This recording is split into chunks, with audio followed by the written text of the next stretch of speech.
Because one of the things that's happened is that traditional masculinity, the idea that it is a man's job to protect women, this is one of our jobs as human beings, as men, to protect women, the feminist movement doesn't like that.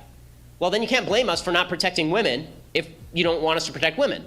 None of the medical associations that I just named off would actually support the idea that gender is biological. This is something that's completely untrue within every single medical consensus. Well, then I will just say that anyone who suggests that gender has no reference whatsoever to biology, it's not connected in any way to biology, is just full of shit.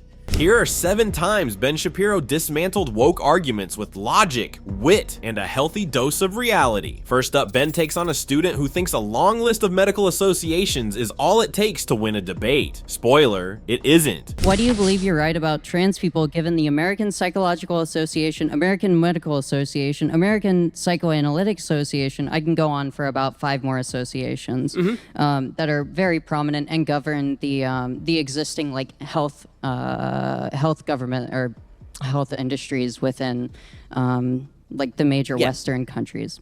And all of these associations have multiple thousands of doctors, sociologists, psychologists, and with PhDs in their respective fields backing the idea that sex and gender are different, effectively gaining the medical consensus for sex and gender being 2 different concepts, yet you have a different opinion. Okay, so sex and gender are 2 different concepts, but gender is tied to biology.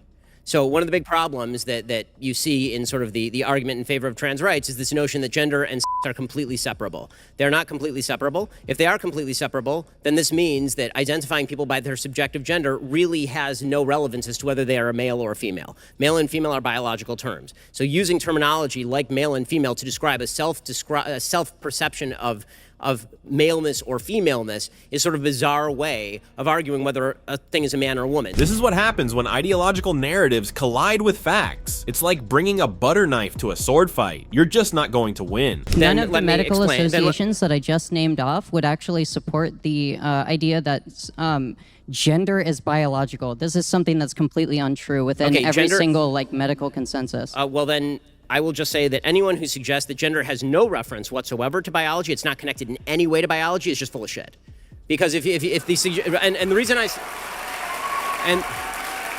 and the reason that I say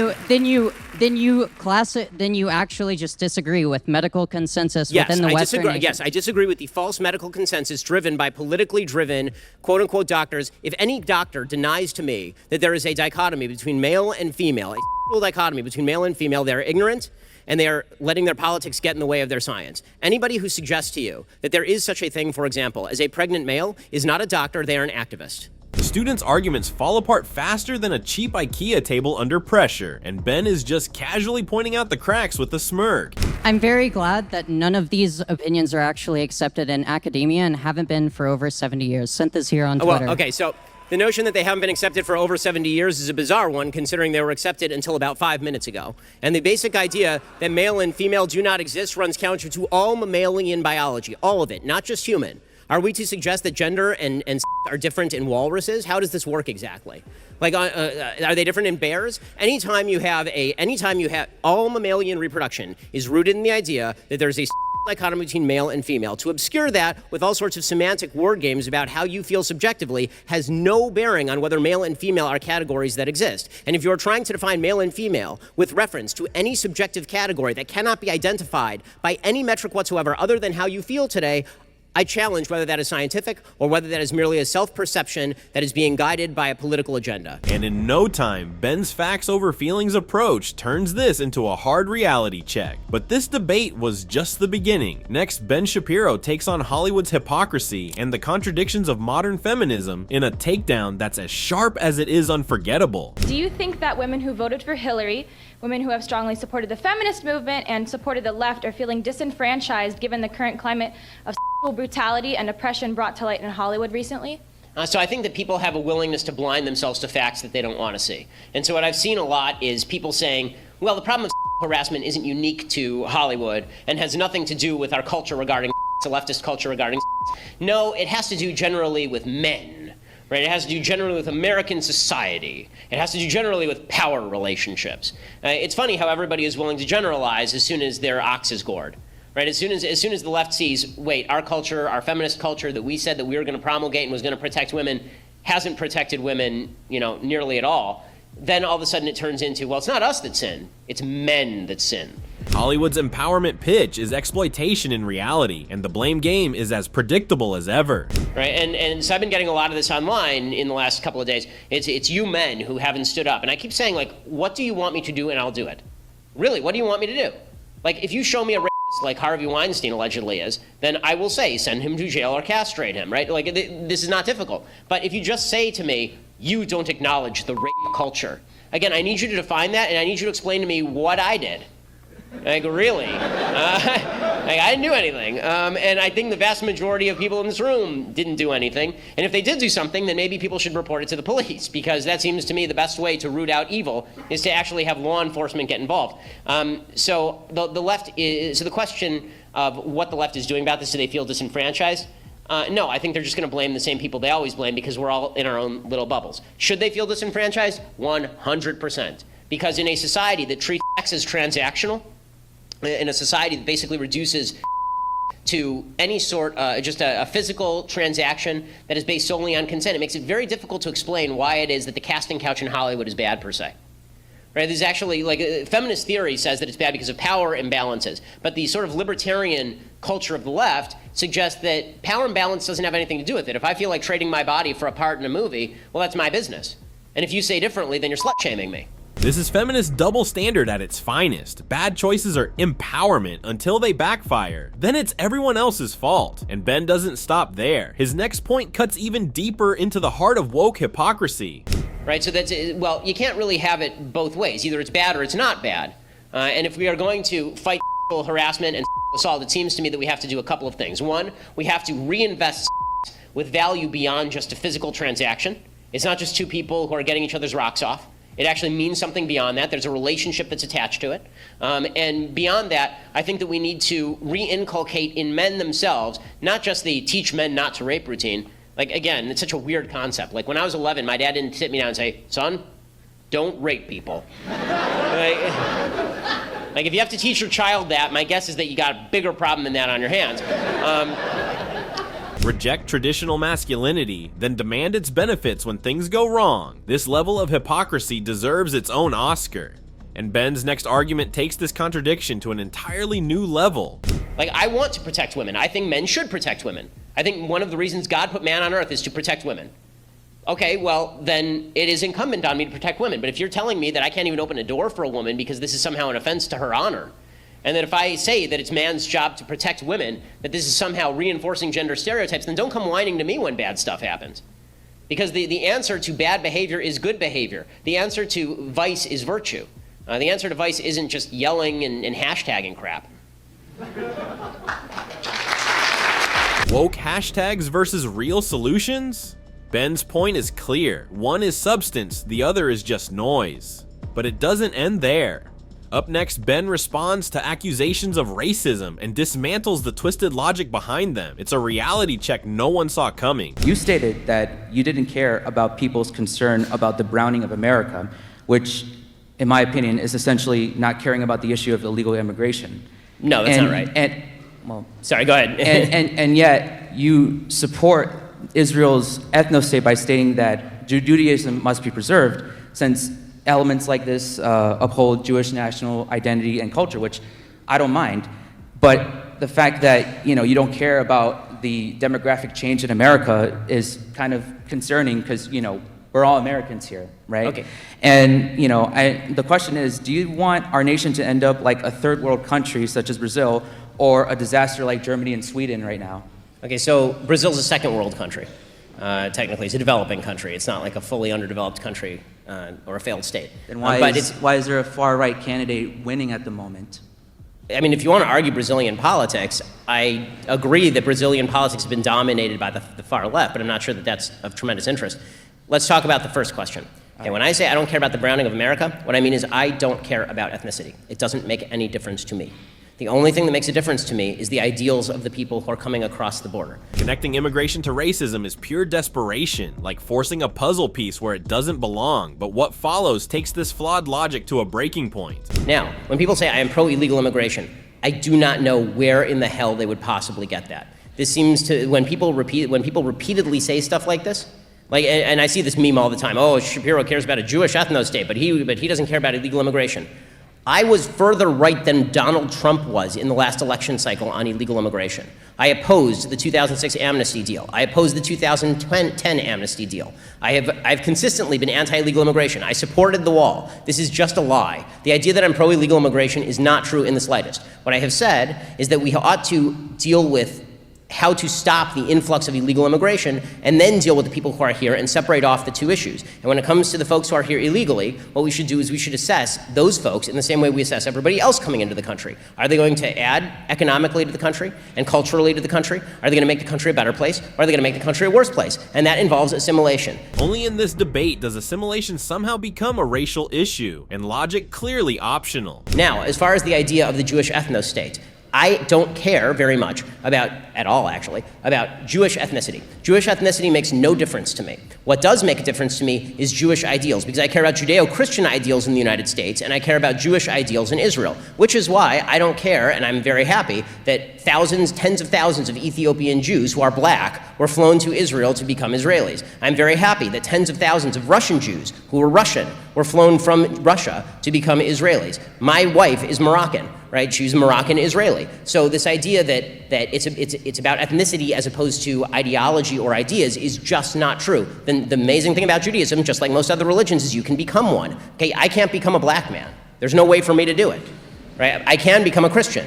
You could become a Jew, right? This means that there are ideological systems that you can buy into that allow you entry. And I believe that the United States should operate the same way. You can become an American if you buy into Central American ideals, but I'm not going to pretend that I care whether a bunch of people who are pro-America and pro-American ideals come from Cuba versus coming from Britain. This was the moment when the students' argument hit rock bottom and kept digging. I'm asking you about the Browning of America phrase, because that's what you objected to. I said I don't care about the Browning of whole America. entire culture is changing at the moment, just so you know. I understand that culture is changing at the moment, but I do not think that culture and race are inseparable. I don't think that brown people are less capable of becoming American, or black people are less capable of becoming American, or Jews, or anybody else. This wasn't a debate, it was a parade of logical fallacies. They probably thought they were winning, and now it's time for a reality check. Watch as Ben Shapiro takes on a self-proclaimed socialist who learns the hard way that economic theories sound good in class, but fall apart in the real world. So let's say you own a pencil factory, I'm a worker in that pencil factory. You can have all the machinery, you can buy all the raw materials you want, but without me, and presumably many others like me, to assemble the pencils, all you would have is a pile of wood, yellow paint, graphite, rubber, and aluminum. Okay. That would be worth, and that is worth less than the pencil when you try and sell it. And yet, all of that value added by labor, apart from the wages that you give me, which if we're being honest, there is a major power imbalance in our ability to negotiate that. If all that putting the pencil together requires is basic use of your prefrontal cortex, then yes, your labor is alienable at lower rates than if you are a doctor. That's not the fault of the person who owns the machinery. The socialist argument here is nothing but a disaster. Fittingly, the guy's outfit makes him look like a pencil, except he's not very sharp, and you are going to see why. But if you didn't have workers like me and your pencil factory, and you were just one man. But I have millions of people who are willing to do that voluntarily for me. If you're just one person trying to assemble pencils, you're not going to get very far. You need workers. Capital needs labor infinitely more than labor needs capital. That's why you have worker cooperatives where the workers are the ones... I fundamentally disagree on the distinction between capital and labor. Capital is just a term for money. If you're talking about money, money does not grow from the ground. Money only has value because it was traded for labor at one point, or the products of labor. So if I take my money and I buy machinery, I have invested my labor in doing that because I didn't get the money from nowhere. Even if I got it from my parents didn't get the money from nowhere. The people who built the machines required me to trade something of value to them in order for me to obtain the machines. The people who invented the machines required people to pay them in order to get the patent to that machine so they could build the machine. The problem that I'm seeing in what you're saying is you have still failed. If what you're talking about is a system of voluntarism, you still have not named any area in which we disagree, and yet you're telling me that you're a socialist and I'm a free marketer. So one of us has got this wildly wrong, and I'm pretty sure it's not me. This is like pretending a car can run without an engine, and Ben doesn't just counter it, he takes it apart piece by piece, leaving no room for fantasy. The differentiation I draw, and I'm not alone in this, I'm not one person trying to redefine anything, the differentiation I and many others like me draw between socialism and capitalism is that under capitalism, when you as the owner of the factory you give me a wage. The wage could be $7.25. It could be $15. It could be whatever an hour. Right. But you give me a wage. All the additional profit above the made from selling the pencils or whatever good you produce above what is reinvested into the company ultimately goes to you or the investors, those who own shares in the means of production. Under socialism, those people are the workers, and the example I give again is cooperative enterprise. No, those are the people who are investing the risk. So if they carry the risk, then they get the benefit. The owner of the factory carries the risk, therefore he gets the benefit. The workers in the company you mentioned, if that company were to go bankrupt, they would carry the risk as well as the benefit. If the company goes bankrupt, and this guy has to pay off all of his debts, the worker may lose his job, but he's not the one who's going to incur the debt of having gone bankrupt. If you incur risk, then you're the one who pays the downside. The worker does not pay the downside. Okay, it is the investor who pays the downside, who invested in all the machinery, who sunk millions of dollars into making your labor productive. Because guess what? Your labor is without that machinery. So apparently, risk and reward don't exist in socialism. It's almost adorable how out of depth they are. And what comes next is even harder to take seriously. Nothing. You don't have a pencil to put together. You don't got the wood. You don't got the paint. You don't got the rubber. You don't got the metal. You got nothing.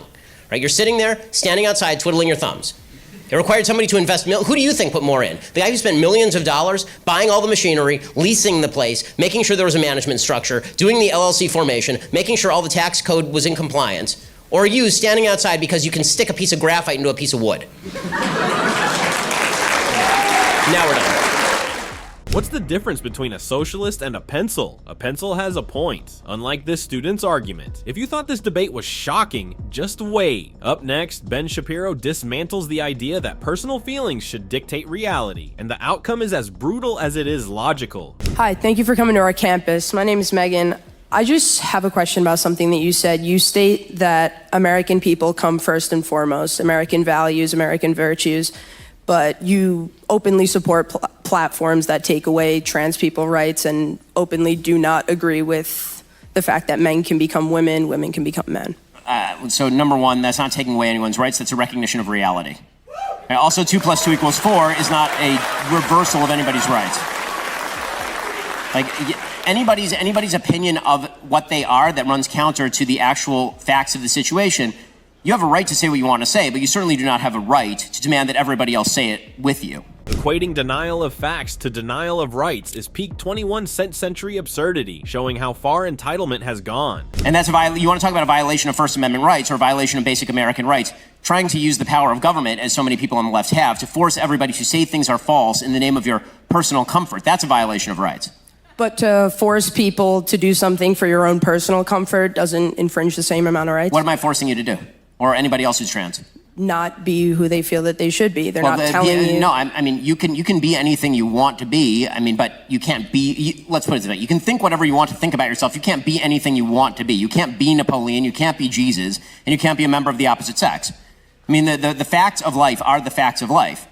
And declaring that everyone else should simply go along with what is in fact a counterfactual statement, a delusion, that's a violation of everybody else's rights. So the idea that you get to project onto everybody else your perception of self is so wild and bizarre a suggestion that it erodes the basic standard of truth and fact that is literally the basic for any even human conversation to take place. If we can't even tell what words mean anymore, if the only perception that matters is my own, that is the essence of narcissism. It's just you in a mirror looking at yourself and then demanding that everybody else say about you what you wish to say about yourself. That's not reality. The audacity here screams narcissism, and Ben's takedown is as precise as it is satisfying. And yet, the next argument somehow manages to top it. And by the way, it's not even kind to you, because it turns out that one of the realities of life is that you will live a happier and better life if you understand and agree with reality rather than fighting it. Reality always wins. Whether you like it or not, reality always wins.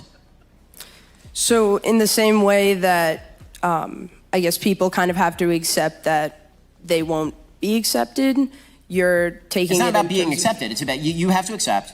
Let's say if you're a male and you believe that you're a female, or you're a female and you believe that you're a male, you're going to have to accept the baseline reality that what you think is false about you. Okay, if I think that I'm an amazing basketball player, no matter how strongly I think it, it's not true. And it's going to be, I can think that as much as I want to think it. And the minute I get on the basketball court and I put up a jumper that gets blocked by some dude who's 6'5", right, then everybody's going to realize I just wasn't that good at basketball. And no matter what I thought about myself, I still wasn't good at basketball. That's a reality. Reality doesn't care about feelings, and neither does the basketball court. Self-delusion doesn't change facts, whether you're talking about gender or free throws. It's reality 101. Simple, but apparently hard to grasp. Think it's fair for the government to take those rights away? Again, you haven't defined even what the right is that you're talking about. You do not have a right to dictate to me what I think of you. And you certainly do not have a right to dictate to me what I think about reality, especially when what I think reflects reality and what you think does not. I'm not trying to convince you of anything. It's kind of like the government's trying to tell the people that they can't do something. You can do what you want to do. You just can't dictate to anyone else what they do about it. That's how human relations work. How come you can do the same thing? I don't even understand the question. I'm not doing the same thing. I'm not forcing you to do anything. I'm literally not forcing you to do anything. I'm telling you to leave me alone. Ben doesn't even need to try, as the argument collapses under its own weight, as if pretending to be something you're not isn't meant for Halloween. But that's not all. Up next, Ben Shapiro takes on the ever-controversial topic of abortion, leaving no room for ambiguity as he dismantles a pro-choice argument piece by piece. Happy Halloween, Ben. Thank you. Yeah. So I have an issue with your stance on abortion. Okay. Right, so you define life as starting at conception, through biology, pretty much. But I think you take the stance that life is intrinsically valuable because it's life. And that's where I disagree. I think there's two things that make life valuable. I think consciousness, the ability to experience pain, senses and stuff like that, and personal identity. In particular, psychological continuity identity. So the fact that we have memories, we have relationships, people have relationships to us. I think those are Do you need both of those, or is it neither or? I just want to clarify your position. Either or. Okay, so if it's either or, then people with Alzheimer's have real continuity problems. You can't kill them. Trying to fight over life's definition with Ben Shapiro is bold, but not exactly smart. No, because people still have relationships with them, though, right? So, like, just because you have, I mean, you have a relationship with them, but with people with advanced stage Alzheimer's, they really don't have a relationship. Okay, but for the sake of example, like, let's say someone dies, right? The family gets to decide what you do with the body. Because I know what you say. When you say, someone says, oh, it's just consciousness, and then they're brain dead, you say, well, can you stab them? No, you can't. Because that's the family's decision what to do with the body. It's the person's decision what they want to do. So if the family decides to stab them, it's okay to stab the when they're brain dead? Yeah, if they want to No, not brain dead. Let's say that you're comatose for a specifically and predictably short period of time, say 9 months. Say now, well, what is the person? Yeah. When hamsters come first, you know the conversation has officially entered clown territory. So I would say on the legal grounds, it would depend if what the person put in their will. If the person has made clear statements like, hey, don't pull the plug on 9 months, then don't do that. Because I think the first choice is... Right, but let's say the person has not made such clear statements. Say the person can't make such clear statements. So and he's just in a complete coma? Let's say the person has not drawn up a living will or had conversations like this. They're in a car crash, they get in a coma, you know that in 9 months they're going to come out of the coma and they're going to be fine. Are you allowed to stab? Can the family say, you know what, these 9 months, stab the dude. Wait, so they're fine, so they're going to get their memories back? Let's say they don't get their memories back. Then I would say then that person is dead. And yeah, if the family wants to pull the plug, that's fine. I would have no problem with that, yeah. No, I would have no problem with that. Because that person is dead. You're getting into some dicey territory, dude. No, I think that person is dead. Right? And that's the best way to define life, is personal identity and consciousness. That's what makes life valuable. Right. If this argument were a roller coaster, it'd be all downhill, straight into absurdity. I think that, again, if you were to say both, that's too much. And if you were even to say either, I don't think either one of those legs stands on its own. Okay, because what you really mean, this is the thing about having a baby. It's a process of development. Right? And this is the point that I'm making. There's a period in this human life when that child does not have, or fetus or embryo, whatever you want to call it, when this living thing does not have consciousness and does not have a sense of identity. But in 9 months, it will have consciousness. Well, and even then, by the way, babies don't have a sense of identity for at least a certain number of months after they're born. I mean, the babies can recognize their parents' voices after th're born. That's not a sense of identity. Rats can identify. No, I'd say it is, because it's a form of memory, though. Right, and that's what I was using. So are you a Jainist? Because animals also have consciousness. I would say that killing animals is wrong. You have no problem with that. So just to get this straight,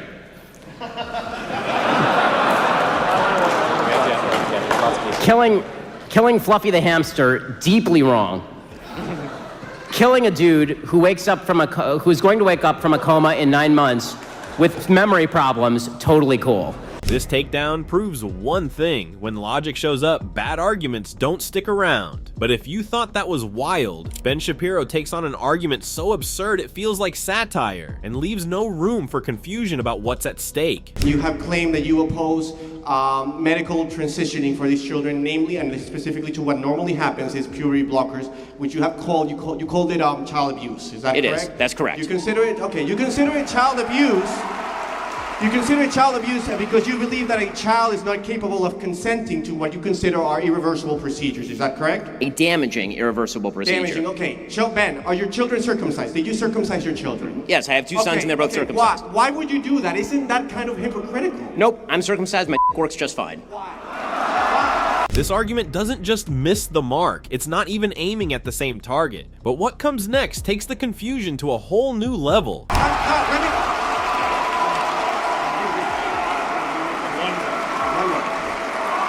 Why is violating the bodily autonomy of an infant acceptable to you? And I can say, I'm a owner, and I can tell you, there's sensitivity right there, Ben, that is removed when you do a circumcision. Why is that okay to you? Well, I don't mean to get personal, but I'm sure it doesn't seem like you could possibly have a basis for comparison.